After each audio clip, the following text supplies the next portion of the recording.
Welcome back, all. Dr. JC here one more time for Lecture 3. Here in Part 4, we're going to focus specifically on this age of discovery, also known as the age of exploration or age of sail. This is a time in the wake of that Renaissance, scientific revolution, and enlightenment when Europeans are going to be setting about the globe via water in search of new lands, new wealth, and perhaps as a way to expand the Christian faith and base. Therefore, let's turn next to this age of sail. Now, when we're talking about this age of sail or age of discovery or age of exploration, they are all synonymous. We're talking really about the 1500s to about the mid 1800s in Europe. And there are several reasons why Europeans are going to look to do exploration. The first has to do with the impact of the Islamic world. We talked about the navies of the Ottoman world beginning to raid into European waters. Another reason as it relates to the Islamic world is, if we're going to trade overland, everything coming from the Far East, all those riches, the silks, the spices, you name it, from the Far East or Orient, they are traveling overland through where? The Islamic world. Therefore, the Islamic world is being enriched at the expense of the Christian world. So as a way perhaps to do an end run is to do what? Sail south around the Horn of Africa, or apply an old English proverb which says, too far east is west. And if we're going to too far east or trying to get to the Far East, maybe we should sail west. The aforementioned are just a few reasons that motivate Europeans to begin to sail abroad. But the key point to remember here is that they do begin to explore the entire globe. With respect to the globe, Europeans are going to learn a little bit more about the size of it, if perhaps less a way to measure the circumference of it. Once Ferdinand Magellan and Juan Sebastian Elcano begin this first circumnavigation of the globe, they'll be on the Victoria, and while Magellan will be killed in the Philippines, Juan Sebastian Elcano will finish the voyage and complete the circumnavigation of the globe. This will be the first time this is done. Whatever the purpose of a voyage, and not all of them obviously are going to be to try to circumnavigate the globe. At the end of the day, they're just trying to find a shortcut to the Far East. Every one of these voyages, however, is going to have with them cartographers. You got to map what you're seeing. While a number of maps are going to be created, arguably the most important, perhaps to Americans, is this Waldseemüller map. In 1507, Martin Waldseemüller and Matthias Klingman are going to be the first to specifically use the word America on a map. Now, they're doing it to honor Amerigo Vespucci, the Florentine explorer, but it is the first that uses the word America on the map. This is new. This is not India. This is not the Far East. This is America. This is a new world. And so important was this that the Library of Congress, the U.S. Congress, spent $10 million for it, purchased it in 2001, and we can view at least a facsimile of it today in the Treasures Gallery of the Library of Congress in Washington, D.C. It's really cool. If you get a chance, you should check it out. So as all of these Europeans begin this exploration, and yes, it starts with Columbus and that stupid thing I had to remember when I was in grade school. It went something like this. In 1492, Columbus sailed the ocean blue. Stupid, right? Well, I guess maybe not too stupid. I remember it. And there is some merit to this, that yes, Columbus starts this, but Columbus had to receive a commission from somebody, and that somebody came from kings and queens. So the big question then becomes, what do kings and queens looking to get out of this? To harken back at the end of the previous lecture, when we're talking about that Reformation period, we also talked about it being this age of absolutism, meaning absolute authority in kings and queens, absolute authority in monarchs. So if there's absolute political power, should there not also be absolute economic power? And if so, that absolute economic power is best served held where? At the state level. And perhaps the best example of that is in France. Jean-Baptiste Colbert, who was the Minister of Finance for the French under Louis XIV for several years, helped establish this mercantilist system. Well, I'm not going to go into details here about the nuances associated with mercantilism. That's best handled in an economics class. I will say this briefly about it. Mercantilists like Jean-Baptiste Colbert believed that the best way to grow a nation's economy was through government regulation, through the pursuit of a favorable balance of trade, and perhaps even the hoarding of monetary reserves, gold and silver. Thus, as a way to sort of reflect the political centralization, the economy should do the same.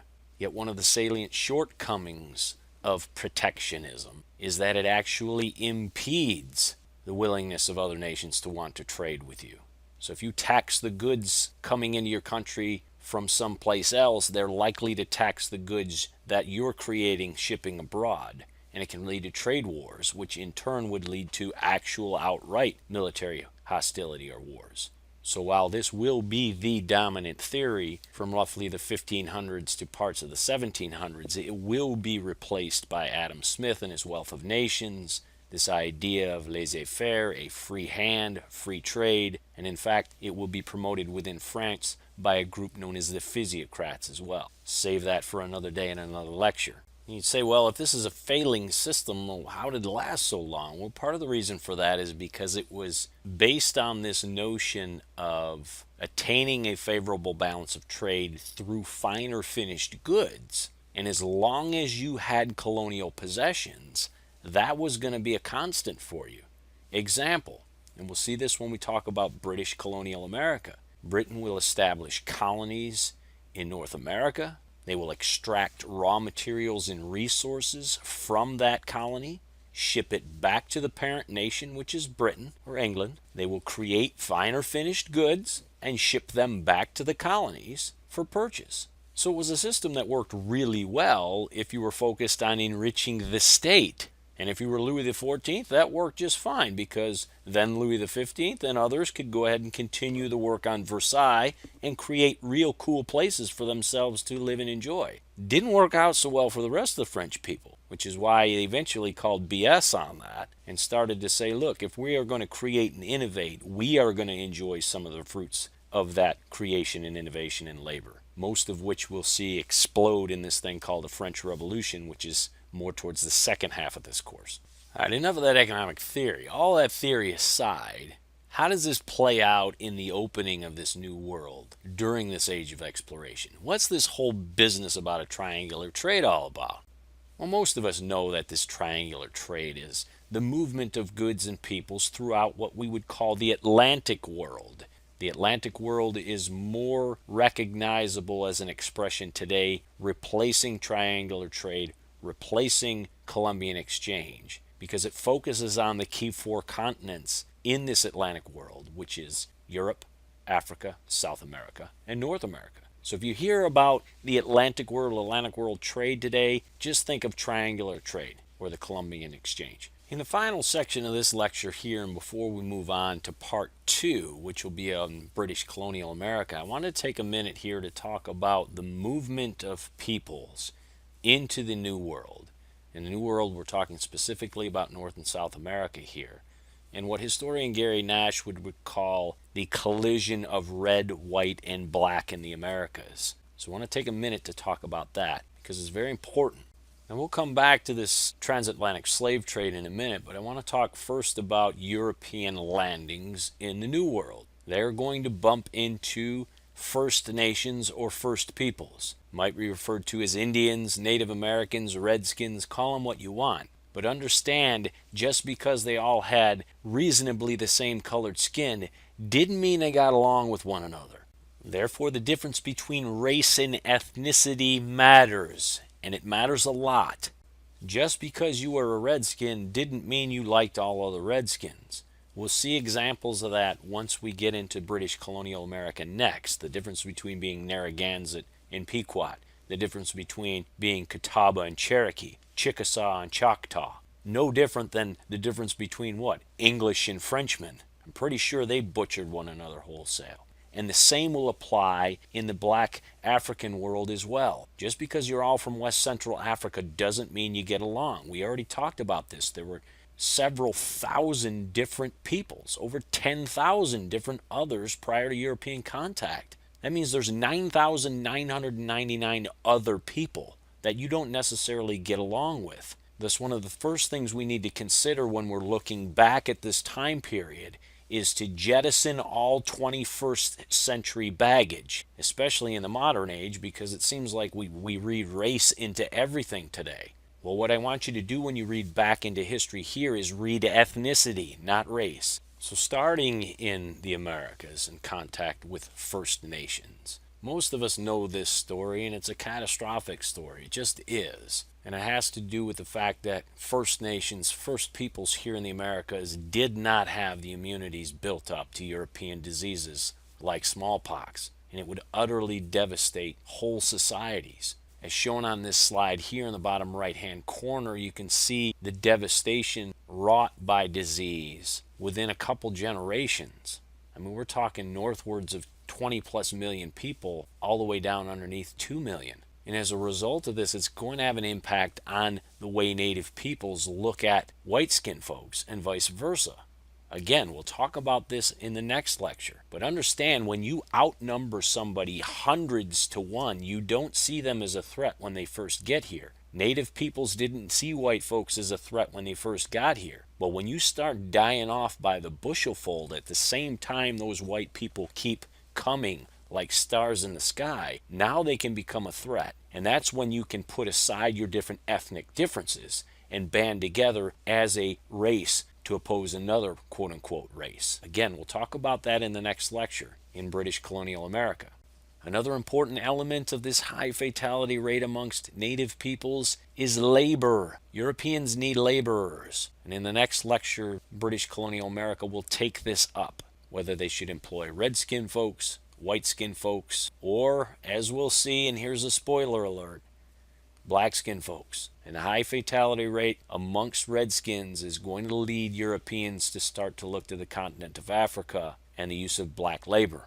The transatlantic slave trade that's going to bring about 12 million souls forcibly from the old world, from Africa to the new world, is what we remember today as the African diaspora. Anytime you see the word diaspora, I want you to think of a forced migration. This is when people are forced to move. Therefore, the transatlantic slave trade can be remembered as, and should be remembered as, an African diaspora. One of the components of this African diaspora was this wretched experience for those that had to go through it, known as the Middle Passage.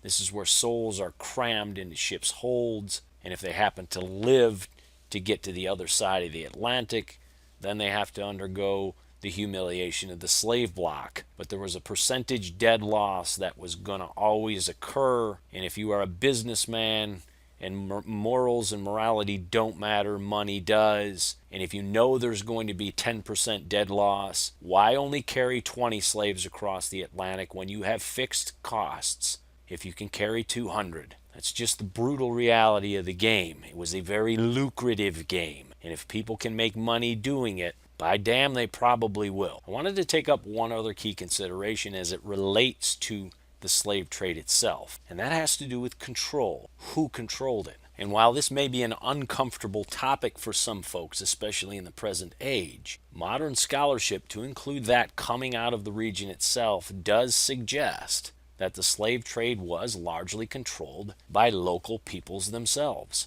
There's a reason why Europeans couldn't enter the center of the African continent until the end of the 19th century, because they weren't strong enough. So yes, while there is a racial aspect to this, understand ethnicity mattered. Folks in Africa, as elsewhere in the world, had been selling one another wholesale for a long period of time, selling them across the Sahara into the Islamic world. And if you've got long-standing enemies, you capture them in warfare and you want to sell them, maybe it's better to sell them all the way across the Atlantic, because good luck, even if they escape there, what's the likelihood they can come back and exact some revenge upon you or your family? So do know that early on in the slave trade, African peoples themselves controlled the trade largely. They did. And because they did, it reveals an underpinning humanity, an underpinning equality in both virtue and, in this case, vice, that they too had the ability to go ahead and make money off of someone else. And that's the larger important story here, that these aren't helpless Sambos, black people, as had been professed for a long period of time. No, they're actually very intelligent, strong people from great civilizations that are human. Thus, as we close out Lecture 3 here and turn next in Lecture 4 to European settlement of the Americas and this age of Napoleon, I want you to keep in mind the importance of labor as it relates to the growth of the Americas and power of Europe.